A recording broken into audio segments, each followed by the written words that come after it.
Hormuz ঘিরে অনিশ্চয়তা যেন কাটছে না। যুদ্ধবিরতি নিয়ে কোনো সুরাহা না হয় এখনও প্রায় অচল এই প্রণালী। এই জলপথ দিয়ে নিরাপদে জাহাজ চলাচল নিশ্চিত করতে ওমানে বৈঠক করছেন ইরানের পার্লামেন্ট স্পিকার বাঘের গালিবাফ। এর মধ্যে ইরানের জ্বালানি তেল রপ্তানির উপর ৬০ দিনের জন্য নিষেধাজ্ঞা প্রত্যাহার করেছে যুক্তরাষ্ট্র। পাশাপাশি জব্দ অর্থের $১২ বিলিয়ন ছাড়ের সিদ্ধান্ত হয়েছে। কয়েকদিন আগেই এসেছিল সুখবর, খুলে যাবে হরমুজ প্রণালী, জ্বালানি তেল রপ্তানিও হবে স্বাভাবিক। কিন্তু যুদ্ধবিরতি চুক্তি নিয়ে অনিশ্চয়তা না কাটায় এখনও জ্বালানি তেল রপ্তানির ধমনী এই প্রণালী বন্ধ ঘোষণা করেছে তেহরান। যুদ্ধের আগে এই জলপথ দিয়ে দৈনিক শতাধিক জাহাজ চলাচল করলেও এখন তা নেমে এসেছে গুটি কয়েকে। ইরানের পার্লামেন্ট স্পিকার বাঘের গালিবাফ জানান, এই প্রণালী নিয়ন্ত্রণ করবে তেহরান। আশঙ্কা প্রকাশ করে তিনি বলেন, যুদ্ধ পূর্ববর্তী অবস্থায় এই প্রণালী আর ফিরবে না। ওমানের সঙ্গে চলছে হরমুজ প্রণালী দিয়ে জাহাজ চলাচল নিয়ে আলোচনা। ইউরোপিয়ান স্পেস এজেন্সির তথ্য বলছে, ওমান আর সংযুক্ত আরব আমিরাতের বন্দরগুলোতে হরমুজ পারের অপেক্ষায় আছে ৪৪১টি জ্বালানি তেলবাহী জাহাজ।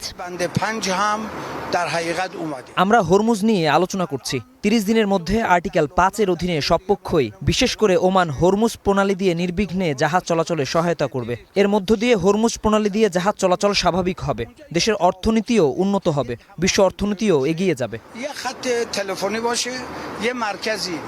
এদিকে মধ্যপ্রাচ্যের বাকি দেশগুলো জ্বালানি তেল রপ্তানিতে হিমশিম খেলেও ইরানের জন্য সেই দুয়ার খুলে দিচ্ছে যুক্তরাষ্ট্র।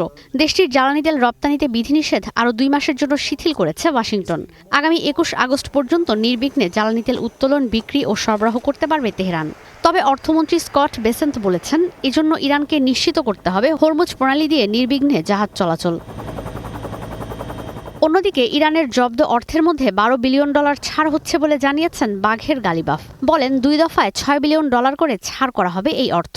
ইরানের মোট $৩০০ বিলিয়ন জব্দ রয়েছে। এখনও প্রশ্ন, কে দেবে ইরানের পাওনা এই অর্থ? সন্ত্রাসী রাষ্ট্র ঘোষণা করে পরমাণু কার্যক্রম পরিচালনার জন্য ইরানের ওপর ১৯৭৯ সালে ইসলামী বিপ্লবের পর থেকে বিভিন্ন সময় আর্থিক নিষেধাজ্ঞা আরোপ করেছে পশ্চিমারা। ইরানের জ্বালানি খাতে ১৯৯৬ সালে নিষেধাজ্ঞা আরোপ করে যুক্তরাষ্ট্র। ২০০৬ সালে ইউরেনিয়াম সমৃদ্ধকরণে নিষেধাজ্ঞা দেওয়া হয়। ২০১৫ সালে সেই নিষেধাজ্ঞা কিছুটা শিথিল করা হলেও ২০১৮ আর ২০২৫ সালে ট্রাম্প ক্ষমতায় এসে ইরানের ওপর নিষেধাজ্ঞা বাড়ায়। ঈশিতা ব্রহ্ম, স্টার নিউজ।